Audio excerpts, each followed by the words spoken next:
Episode 36, The Human Spirit and Adventures with James Levelle. Welcome to Thriving with Nature, a podcast that gives you the tools you need to live a modern lifestyle that helps regenerate our planet. And now your host, Hayley Weatherburn. Welcome, Thrivers, to this week's podcast episode. My name's Hayley, if you haven't met me, and we have a special guest today, James Levelle. Welcome to the Thriving with Nature podcast, James. Thank you very much for having me. Yes, it's been a long time coming. I've been very excited to have James on this podcast, but he's a busy man making a documentary, which you're going to hear about on the podcast today. I first was inspired by James because you've been on, I've only seen the latest adventure you went on, which was from London to Chile using no fossil fuels. Is that correct? That was the plan. That was the challenge. Yeah. Yeah. So can you tell people sort of how you came, maybe a little bit of background about you and how you came to doing this amazing adventure? Oh, crikey. Okay. Where do I start? Well, I suppose a little bit about me. So I'm a filmmaker and adventurer, and I've been incredibly fortunate over the years to go and make films in some pretty incredible parts of the world. But I've always been deeply passionate about and fascinated by nature and wildlife and wild places, and so I think I've just naturally sort of gravitated to these parts of the world, and that's where my filmmaking's taken me to. So that's been fantastic, and I sort of cut my teeth in documentary making documentaries for human rights and environmental NGOs. So that was pretty cool. And that's where I first truly kind of like witnessed and experienced the power of film to affect positive change. That was really, really exciting. And I traveled to West Africa with the campaigner at the NGO, who's now one of my best friends, a chap called Duncan Copeland. And the two of us went to Sierra Leone, and we were the first people to document on camera the illegal pirate fishing that was completely, ravaging the coastline of West Africa, and Sierra Leone was particularly badly hit, and these trawlers were swooping in way too close to the shoreline in the sort of exclusion zone reserved for artisanal fishing and to protect the habitats of the fish, crucial for breeding. And they were just trashing the entire place, and fishermen were getting killed, and it was the whole thing was nuts. And we were there, and we teamed up with the Sierra Leone Navy, which was basically comprised of a at the time of a small inshore skiff. So all of us, basically Duncan, myself, and three Sierra Leone officers with two rusty AK-47s got in this little skiff and went out to sea. And basically, because we'd been working there and had contacts on the ground, we were able to, with mobile phones, contact our guys, and they said, "Yeah, we've got a trawler. It's out there right now in this location." So we knew exactly where to go, and we intercepted it, and we caught it all on camera, and we rescued the boat, and it was phenomenal. It was pretty scary, but it was a fantastic thing to do, to have that evidence on camera. And actually, for a long time, campaigners have been speaking to the Sierra Leonean government and going, "You've got a really big problem here. You need to sort it out, and we want to help you sort it out."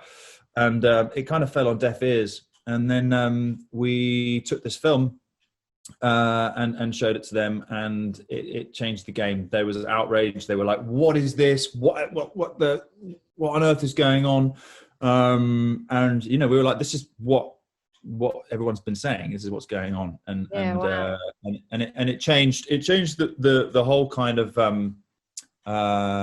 the whole way in which they approached the problem, and they got very proactive. And it's not something there's not a silver bullet. It's not completely like fixed it, but they got really, really enthusiastic about trying to get on top of the problem, which was really, really cool. So I thought, oh, well, that's good.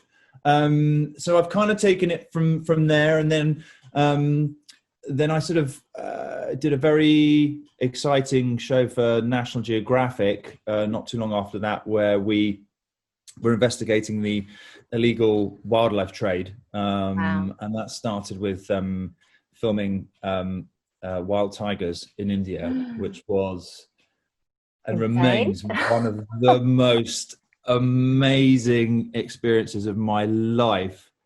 You talk about thriving with nature. I mean, holy moly! You go, get into the forest with, with wild tigers, and that is nature at its most majestic, fierce, and powerful. And having the privilege of getting to just sit and film these spectacular animals in natural habitat was mind-blowing. Wow. And we were filming this incredible, gorgeous, enormous tigress who had been just relaxing in a stream, and she had her two almost full-grown cubs with her, and she decided she'd had enough. She got up and she started to walk away, and she passed our Jeep, and we were in one of those open top Indian Jeeps, and she walked past about, I don't know, 10, 12 feet away.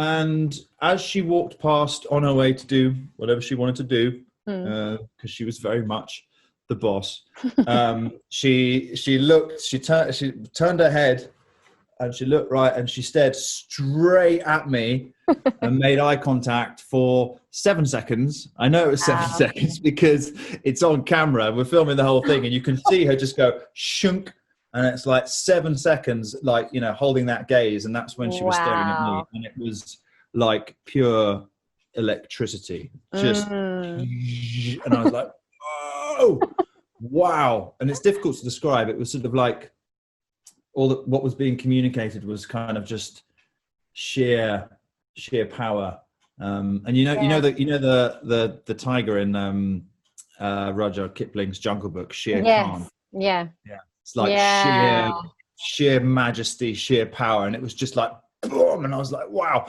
And the cool thing was, we were actually in the place that inspired Rudyard Kipling to write Jungle Book. We were in Ranthambore National Park, and it was just the whole thing was crazy.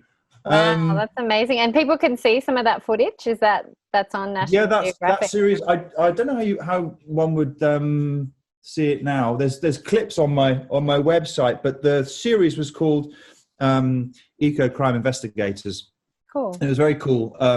We were following a really amazing, very brave team of undercover environmental investigators. Wow. And they would basically go in and with secret cameras in like proper James Bond stuff, like secret cameras like wide through like buttons in their shirt or in a handbag. Oh my God. And basically try and find the dealers who were trading in these illegal animal products. In this case, tiger skins and tiger bones. We did another episode on whaling, which was pretty horrific. Elephant ivory, and illegal logging, and the illegal logging was probably the most dangerous, just because of the money involved. And, you get in the wrong place at the wrong time, and there's a very real danger that you might disappear. So that was quite stressful, but it was brilliant. So we followed these guys, the Environmental Investigation Agency. Look them up; they're fantastic. Wow! And they need all the support they can get. Amazing people. And they would go in, have these meetings with traders, and try and get the evidence on camera, and those traders explaining how the network of illegal trade worked, how they trafficked the animal products. and we made a series out of that. It was very cool. It was like kind of like CSI meets CSI meets kind of like Ace Ventura. yeah, exactly. Yeah. Perfect. So that's Wow. it's amazing. So my whole kind of career started off with these working with these amazing people with the Environmental Justice Foundation were the guys I was working with in Sierra Leone, and we did many other fantastic films that helped affect change. And then with National Geographic, following the Environmental Investigation Agency, and it was incredible. After that was I have to say though the illegal tiger trade and logging and all that stuff was quite stressful. It was quite I can imagine quite nerve-wracking. and so I decided that actually I wanted to just sort of get really out into nature and concentrate on being in spectacular places and focus very much on inspiring storytelling. And that's sort of where I've continued. Since then, I did this amazing trip with Discovery Channel a few years ago, where I traveled 6,000 miles across Latin America with absolutely no money whatsoever. I mean, like no cash, no credit card, no mobile phone, nothing. And I did that with this wonderful human being called Rob Greenfield. Yes. Yeah, who's a sort of a bit of a low impact living, environmentally friendly guru who absolutely does exactly what practices what he preaches in a very impressive way. So we did that together, and that was a game changer, an absolutely life-changing, super inspiring adventure, because ultimately when you've got no money and you have to travel a pretty vast distance. We started in Rio de Janeiro in Brazil, and then we went down through Brazil into the top of Argentina, across the top of Argentina, up into Bolivia. So then we were like right in the Andes, and Bolivia to Peru to Ecuador into Colombia, and then we made it all the way to the north coast, the Caribbean coast of Colombia. And we did that in 10 weeks with no cash, which is absolutely amazing, totally unsustainable in the sense that like, it was absolutely exhausting. Just like 70 days or whatever it was of waking up and having no idea where you were going to sleep that night, no idea how you were going to get food, and no idea how you were going to actually even make your way down the road. Is a difficult way of living, but also incredible, because ultimately at the end of the day, the thing that powered us so spectacularally through that amazing continent was human kindness. That's really, so important. Yeah, it was just, people were so kind and so enthusiastic, and they loved what we were doing, and they loved that we were essentially focusing on the positives and wanting to show Latin America for all its the beauty of its people. It was an amazing thing. So do you think that trip helped now, did you name the trip? This is what the documentary is about, the trip from London down to Chile. Is that right? London to Chile, the race to the future? My recent adventure, I titled Race for Future. Yeah. Yes, that came about because, well, turns out we've got a bit of a climate crisis going on. Really? A climate crisis and a nature crisis, the whole shebang. And first I've heard of it. I know. Yeah, right. It was a bit of a shock to me too, and I thought, what's being done about it? And I was like, not much, it seems. How can this be? Anyway, I mean, I've been sort of, as you can imagine, I've been quite clued up about that for a while, and just became increasingly concerned. Yeah. And I was really, really frustrated and getting quite angry that so little seems to be being done. And so I felt like I wanted to find a way to use storytelling and my platform for what it's worth to contribute something useful.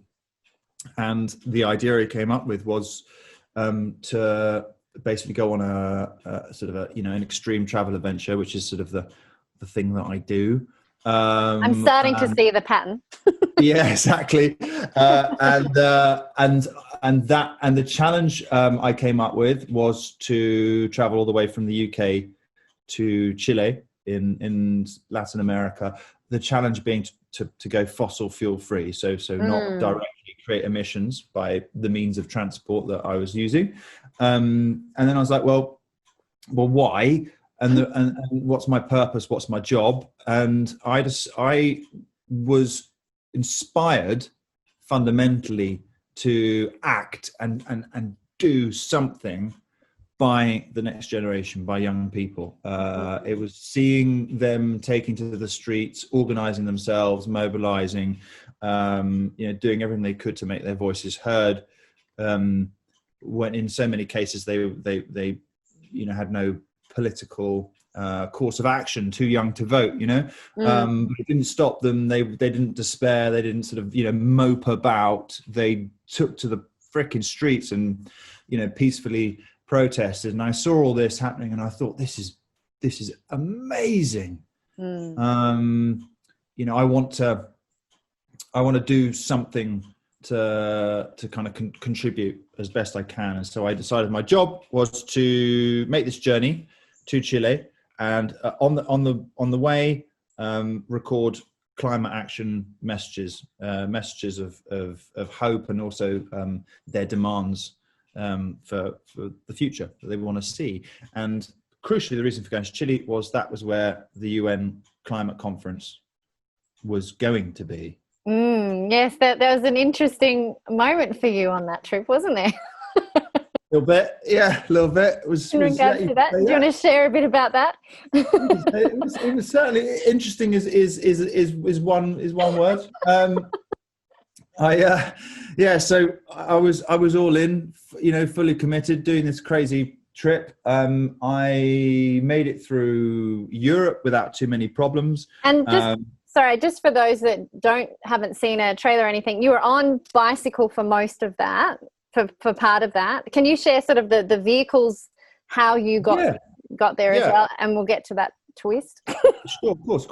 You just teased up the twist, and it's like, rewind.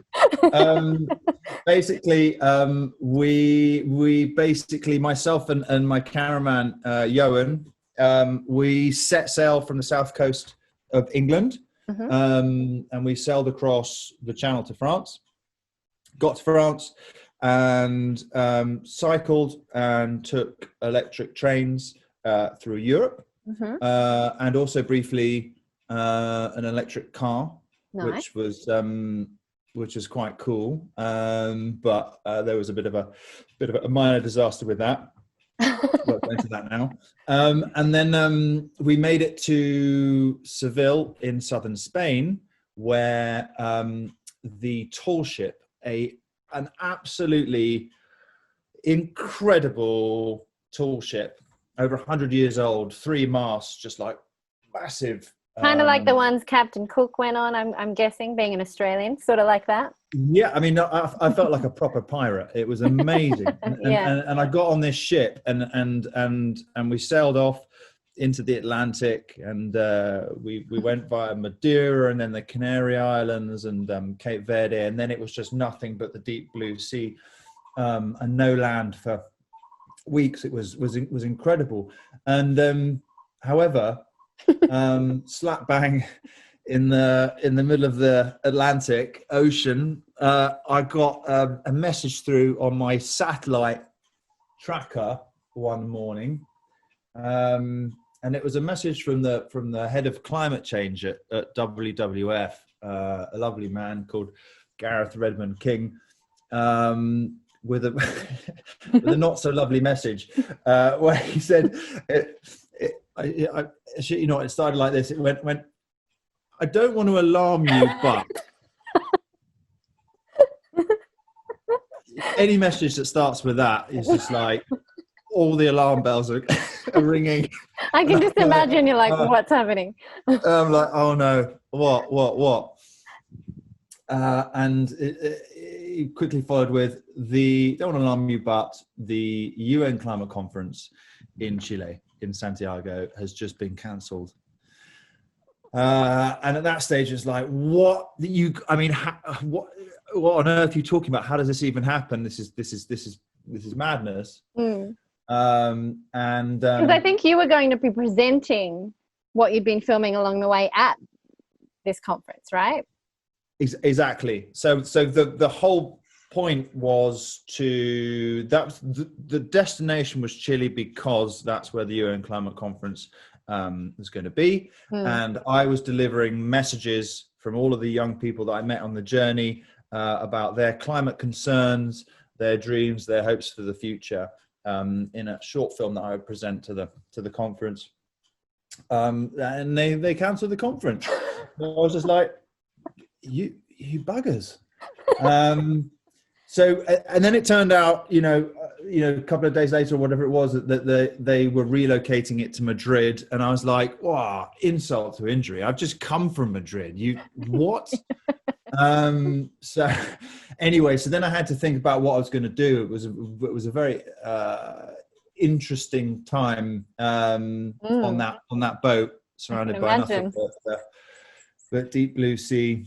And I basically realized that the most important thing for me to do in this crazy world in which we live in, where everyone's jetting about and chasing their tails, and I thought, isn't this interesting? Right, they've just cancelled the conference, and they cancelled the conference because there were massive civil protests going on in Santiago, and everybody kind of freaked out and panicked, which is understandable.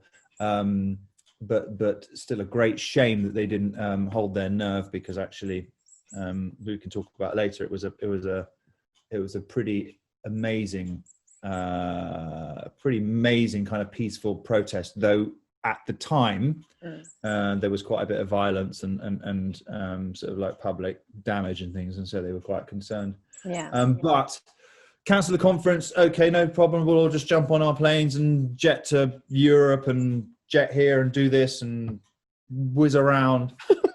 and there I was traveling 4 or 5 knots on a tool ship, just like, I mean, literally my ship had sailed. I was like, I was you were in that sentence. You were in I was like, oh, so this is what it means. So I'm heading for South America. I'm like, well, I can't turn the boat around, so I'm going there. Well, what do I do when I get there? And I just thought, you know what the most important thing here is for me to finish what I started and deliver on my promise and complete the challenge. And if I get to South America and I try and find some way just to race back the way I'd come to Madrid, then I too am sidelining, the next generation in Latin America, and I'm giving up on the, on the challenge that I set myself. And I thought, I'm just sod it. I'm just gonna do this. I'm gonna do what I said I was gonna do, and not chase my tail. And I arrived in Uruguay, and I met this amazing young woman called Clara, who was part of the Fridays for Future movement. With and Greta. I was in Montevideo in the capital in Uruguay, and she invited me to a little protest that they had, and it was really cool. And they were out there with their banners, and it was all very positive, and they were just like, trying to reach people as best they could and make their voices heard.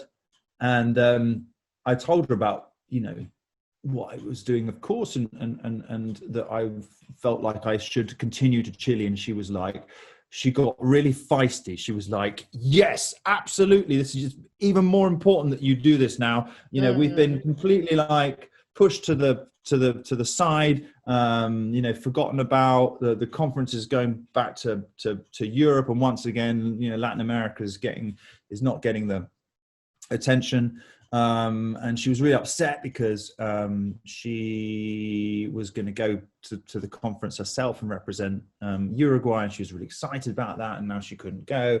And so I thought, yeah, this is the right thing to do. So on I went, but then I had like another problem. There's lots of problems with these types of trips. They're the adventure. That's the definition of adventure, isn't it? Yeah, exactly. It's like, okay, well, what happened then? Well, another problem. Oh yeah, right. And that was how to get across to the Andes from Buenos Aires. I quickly discovered that it wasn't safe to cycle, and I also didn't really have time because I had, I think, 3 weeks at that stage to get to Santiago. Oh, and I should add, so it wasn't all bad news, wasn't all problems. I got news that even though the UN Climate Conference had been cancelled and moved to Madrid, that the mayor of Santiago was still going ahead with all the civil society climate events. Awesome, so actually, there was a hell of a lot going to be going on in Santiago. So I thought, okay, well that's good news. So anyway, I got to Buenos Aires and was like, how the heck am I going to get across the continent in time? It's going to be pretty tight on my bike, and there's no safe cycle route, like zilch, nothing. Just like, you know, roads with massive trucks, you know, death trap. And it was like, you have to, and no trains. So it was like, you've got to drive. And I was like, all right, well, okay, that means I need an electric car. So then I went on a mega mission to contact all of the car manufacturers who had electric cars, and they all went, you've got to be kidding, no way, it's completely impossible. And I'm like, what do you mean it's completely impossible? And they're like, because there's no charging points like in the middle of Argentina, so you can't do this. And I was just like, that's a little bit like a red rag to a bull. Like, just don't tell me I can't do something. It's just don't do it. And also that combined with the fact that like I'm already, you know, committed to this mission. And I've got to get there. I'm like, what you're saying is not real and doesn't exist. I refuse to even entertain that reality. In my reality, this can be done, and I will do it. That's when you manifest something. That's when magic happens, I feel. Well, that's just it. There was a lot of magic on this trip, and salvation came from an unexpected quarter. In my sort of, I had no luck with the car companies. They were all pretty worried about it, and they were like, obviously they didn't want to look like mugs. And I met this amazing French chap called Bruno Ricordo, and he had not so long ago, a year or two before, organized an electric car rally in Argentina. Oh wow. And of course, he'd done it properly. He'd set it all up and organized it, and they had support cars, and they'd planned the route and all this kind of stuff. Unlike, you know, Numpty here is just like, God, I'll figure it out as I go. I mean, just got no time. Go. Anyway, Bruno got in touch with Bruno, and he said, "Yeah, you know, James, this is fantastic. This idea of yours, this is wonderful. I will support you as best I can." And anyway, Bruno spoke to his friends at Renault France, and they were like, "Yeah, Bruno thinks it's great. This is great." And Renault France called Renault Argentina, and Renault Argentina gave me a car. And I was like, oh, Hallelujah. Exactly. And so then began basically the challenge of how I would actually achieve the impossible. Charging. Because as we know with electric cars, you got to charge them. So I teamed up with a fantastic engineer, mechanic, and we together looked at the route and figured out through his kind of like professional contacts, and then just kind of basically just kind of calling ahead to the various villages and towns where we might be able to find industrial plug sockets that I could then plug the electrical charge point, a portable one that I took in the back of the car, plug that in, and then plug the car thing into the... So I literally like brought my own charge point with me. All I needed was the right plug. So I found myself charging in schools, in electrical shops, in garages, in people's homes. It was just the most amazing thing. And once again, like the South American people did not disappoint. They were so kind and enthusiastic and positive. And they made it happen, and it was wonderful. And we got across to Mendoza at the foot of the Andes, and from that point there was no way I could drive an electric car over the Andes. That was not going to happen. So I was back on the bike, and a cheeky little cycle over the Andes mountains to get to Santiago, which climaxed with a 3,800 meter, which is like 12,500 feet mountain pass. Yeah, wow. I'm cycling up with my panniers on the front and the back, and my bike weighed an absolute ton, and I'm like, I can't breathe. And got up to the top of the mountain pass and down the other side, and I got there. Oh wow, that's amazing. So you know, the good news is, having like spoiled the story now, those definitely worth watching. We're editing the documentary at the moment. It was great. There was so much going on in Santiago. It was such an incredibly exciting, vibrant place. Just you know, the young people that I met along the way, what they taught me, the messages that they gave me, and bringing those messages to Santiago, I edited them all together in a short little film. Amazing. And I ended up delivering it on the biggest platform I could find in the city at this climate festival, and they had like a huge stage. And I managed to blag myself onto the stage and present the film to a huge crowd, and it was incredible. And then better than that, well, to boot, Clara, who I'd mentioned when I first arrived in Uruguay, had sent news a few days before saying, "James, you'll never believe it, but I've actually been sponsored by an organization to go to Madrid, so I will get to the climate conference." Oh, amazing. That's phenomenal. So I sent a copy of the film to Clara, and she delivered it. That's amazing. So, wow. Double whammy. That's just awesome. I can't wait to watch it, because I mean, you've shared some amazing adventures here, and there's still so much more, I'm sure, that there is like to watch. Like, it's just to have that achievement and to have that. I'm a Taurus. I'm stubborn. I would have been the same thing. I'm like, nope, I've set my mind to it. Something has to happen. There must be a way. There's always a way. And you know what? Like, it's the way is, you know, sometimes the way is through pure grit and determination and your own ingenuity and resourcefulness. But ultimately, if you ever want to do something really impossible, it's people coming together, and you know, you just, you know, that manifestation, as you said, or whatever, is really just, I think, being so determined with something that is good and positive, that, you know, you eventually kind of reach other people that feel that and want to get involved and help, and you can't do it without their help. Yeah, So together we are better. Like that's the thing. Hands held together, 1+1 is much more than 2. You know, it's so powerful that, and like you said, in a couple of your adventures, it was the humans that coming together that was, you know, the most powerful and most moving for you. That's obviously you've taken away from that, and so thriving in human nature. Yeah, exactly.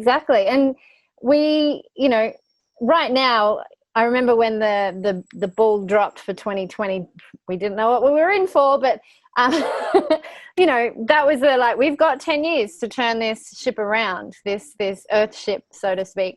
And I think it's with that determination that we can have a thriving planet. Like, and we just have to find the way, and we have to just ask the questions and ask one another and support those, support one another and find the people who have the answers, like what you did on that adventure, right? Would you agree with that?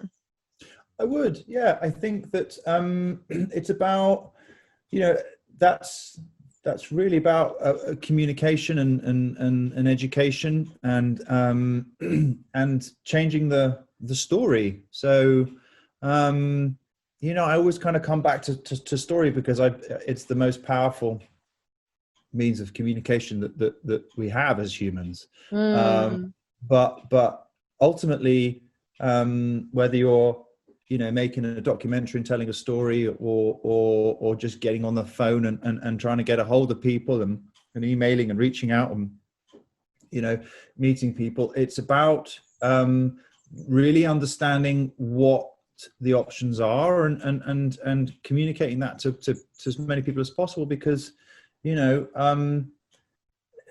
that information is out there, but it's not necessarily, I wouldn't say accessible, but not obvious or clear to a lot of people out there. We live in an age of, you know, just insane information overload, and it's really difficult to kind of cut down to the, you know, the truth of things. Plus, we've got all these wonderful algorithms working so hard for us to provide what we want to hear, and it's just like, oh, really, just, you know, echo chambers and all that nonsense. Yeah. And you know, it's we have the really, really cool, exciting stuff is that we have the technological and nature-based solutions to turn this around, as you say.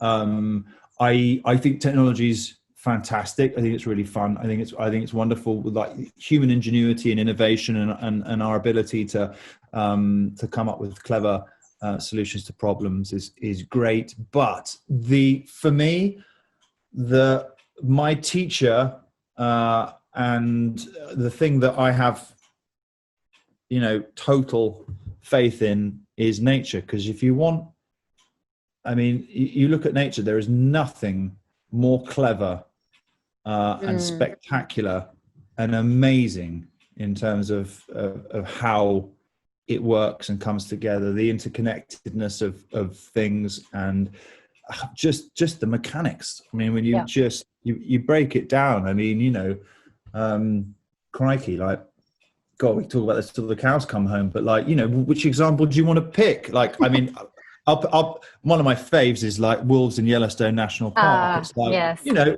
no one had any idea what that was going to do. Oh, let's put the wolves back. Well, they used to be there, yeah, but you know, we're going to put the wolves back, and then suddenly, like, boom!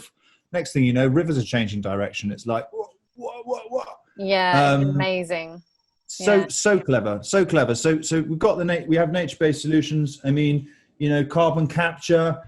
You know, okay, let's go build some fancy pants, amazing machines, but we could also just plant a lot of trees. We could just grow. There's an amazing machine out here in the jungle that does the carbon capturing, and there's another documentary coming out soon called Kiss the Ground on the 22nd of September as well, and it's about regenerative agriculture, which is the biggest key because of agriculture.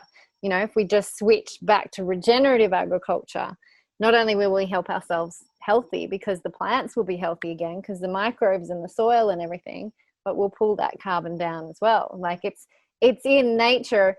I was talking to I'm here at an eco lodge in Bali, and Norm, the owner, it's based in permaculture, and he says there's nothing new. We have the how. We have the how. We know how we can fix this. The biggest issue is the behavior, and it's and changing people's behavior. And if we can, I like to live by the motto of Buckminster Fuller: don't try and fight the system, create a system that makes the old system obsolete. And so it's you know, the electric cars, being able to travel all that way, and you didn't cause damage. You know what I mean? You didn't cause damage to the environment.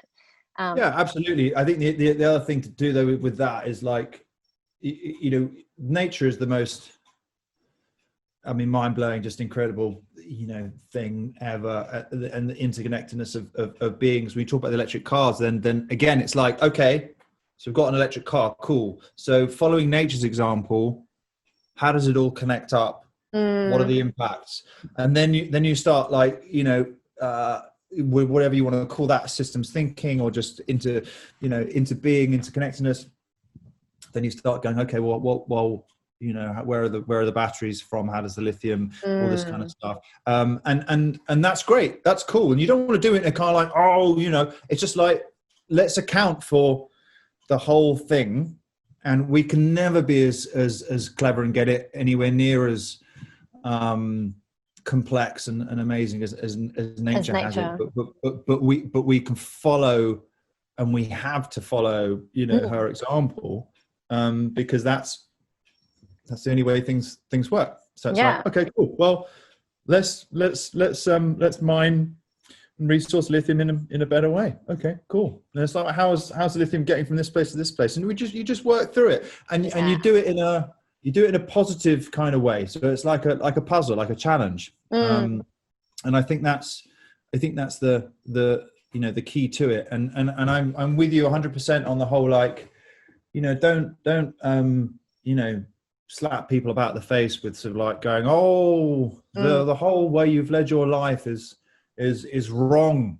You know, you've been a bad person and everything you're doing is wrong. It's like, that's not going to help anyone. And also it's not true. People are all doing the best that they can with what they have. And so what you have to do is you have to you have to sort of show people something better. Well, that's just got to be something better. It's like, what you're doing is not wrong, but like, there is a better option. So let's try and do that. Yeah, and it's piece by piece. I think we can get overwhelmed by all the things that we must change, but it's just doing one thing at a time. I know the next time I get my motorbike, I'm going to be getting, this was inspired by the trailer I watched. I can't wait to watch the documentary, but to get a electric scooter here in Bali. So yeah, it's just piece by piece, as you're starting to have to replace things, go, is there something that's more, and looking at, like you said, the ripple effect. Yes, this is an environmental thing, but how did it get there? How much damage did it cause just to produce this thing, even if it's environmental? I could talk about all of it. The other thing to throw in is we need you know, there's better ways of doing stuff. So we just need to work on transitioning to the better options when the timing is right for us, like, you know, individually and stuff. And when I say the timing is right, when it's essentially possible, but also it's like, hey, if you're running an old car and it's not like some insane, like, gas guzzling beast, it's like, you know, there's, you know, you can just run that economically. You know, if you buy a brand new kind of electric car, well, there's a big kind of carbon cost that comes with that too. So actually, if you let sort of, you run the sort of the carbon cycle out of the car that you're driving, and you just be a bit more kind of you know, economical and I suppose just conservative with how much you sort of use things and how much you consume things, that's great too, you know. Exactly. And so your documentary, you've been working on it for a while now. When's it due to come out? Well, we don't have a release date yet. We're sort of we're flat out getting it all finished in terms of I can imagine you had a lot of stuff to go through. Hours. 3 months of or just over 3 months of traveling, filming every day. It's a lot of footage. Yeah, it's a lot. It's like it's crikey. It's like over 300 hours, and it's like what? 300 hours of gold. Which a couple of days in the cinema. Yeah, exactly. So yeah, buckle up. No, so we've got to compress that all down to 3 hours. So it's 1/100th. So that's a big job. That's what you're on that journey. So it'll probably I don't know how to make documentaries. Is that a couple of years, or is that? No. Hopefully, we're looking to in terms of our timescale, have everything done in a couple of months. Amazing. And then we will release news as to when it's going to be out on the telly, where and when. On the telly. That's so English of you. I love it. So if you're interested, you're listening, and you want to find, you've got your trailer on your Instagram, I think. Or if you want to, it's on. You can go to the Race for Future website as well. The trailer is that raceforfuture.com? Raceforfuture.com. Yes, exactly. And also the youth climate message film that I delivered to the UN is on there too, which is amazing. Which is really nice, because that's that's what it was all about, and the young people are so impressive, inspiring, brilliant. Yeah, that's amazing. And James _M for Mary. I'm guessing it's not Mary, but M _Levelle. Yes. Is your Instagram as well, and I'll make sure I put links to this in the show notes and on the website as well. So I could talk to you for hours on all those different aspects. Nature is, I'm as much of a fan as you are of nature. So, but thank you so much for sharing your adventures. It's been been a blessing to spend this time with you, and I really appreciate it. So thank you so much. Oh no, it's wonderful talking to you too, and I love what you're doing, and I think the more people we can help inspire, with nature, to get out into nature, then the more chance we have of turning things around. So it's all about nature. There isn't. Exactly. I agree. And on that note, thank you so much for watching, everyone. Have an amazing week, and I'll see you on the podcast next week. Hey, if you enjoyed listening to my podcast, remember to subscribe to hear more. You also have to come check out the Living Supplement Garden, a garden that reads your individual's body's condition and grows the substances it requires to move towards optimal health and potentially healing your ailments. When we align with nature, we thrive with nature. I'd love to have you join myself and others as we discover the magic of nature together and strive to heal both ourselves and our planet. Go to thrivingwithnature.com.